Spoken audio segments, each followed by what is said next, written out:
So I focused my attention on the bloke behind the wire. His eyes is fixed on that what's going on. And he's standing there and staring, and his eyes betray his thoughts, sort of standing half at ease and attention. No, I don't know what he's thinking, but I guess his days is done underneath that hat that bears the rising sun. Then I give my full attention to the shrapnel on his coat, and I see he's been a nasho about the time he first could vote, so he must have drawn the short straw back some 50 years or more, got called up and done his service, done his chore. So I'm looking more intently now upon the other side, and I see what's familiar, red and blue. It's the medals like my granddad's that he got in World War One, the ones I've hidden safely out of view. An irony of ironies, he's got a third one there. There's the one they gave to them what first went out. The ones who went to Egypt and to Turkey's foreign shore. The one supposed ANZAC days about. And it makes me bloody angry when I see what's happened here with bureaucrats and politicians run amok, overflowing with ambitions and agendas to fulfil. How can they be so completely out of touch? Old Lord Acton spoke correctly when he told us power corrupts, and the one who rules is best the one who serves.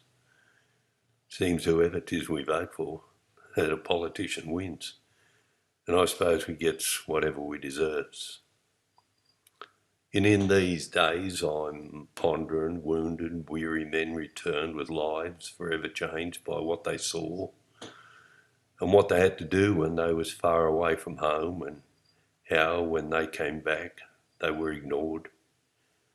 But we set one special day aside to honour those who went, and it's etched upon our national sense of pride. And it's fitting. It's never been a victory we salute, but we honour those returned and those who died. They say they're doing us a favour when they put the wire up. It's there for our protection, so they say. They say it'll protect us from the dreaded Wuhan flu that's come to us from somewhere far away, but I wonder if that's really what this locking out's about, because we're living on an island and there's not much danger here. I'm suspicious that it's all about displaying they've got clout, while they're keeping us all petrified with fear. Inch by inch they're creeping, stealing freedoms one by one, bureaucrats that never held a gun, using all these new rules that they based on some mysterious plan, and they're taking back the freedoms that we've won. No, they won't be satisfied until they've cut our nation down and deprived us of a sense of who we are. Like the frog placed in the water, we won't know what's being done. They think we won't know what we've got until it's gone. You know, there always has been fighting, and I guess till Christ returns.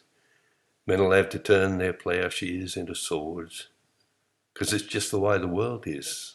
And as Chamberlain found out, some matters never will be solved with words. So they're taking all our weapons, and debate is out of bounds, and their plans to have us fall like dominoes. But we've not as yet awakened, and when we do, watch out, because there's far too much too many of us knows.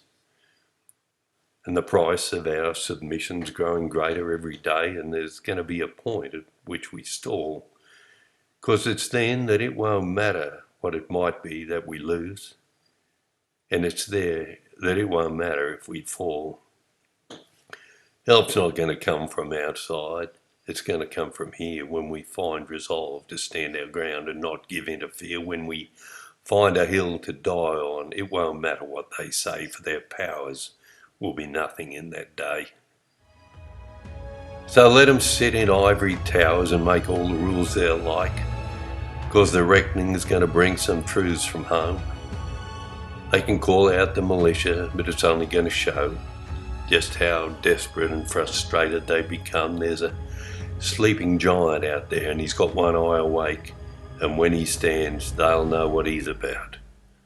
Those what's done wrong face justice when we reclaim what we own, and the rest of them, we'll vote the bastards out.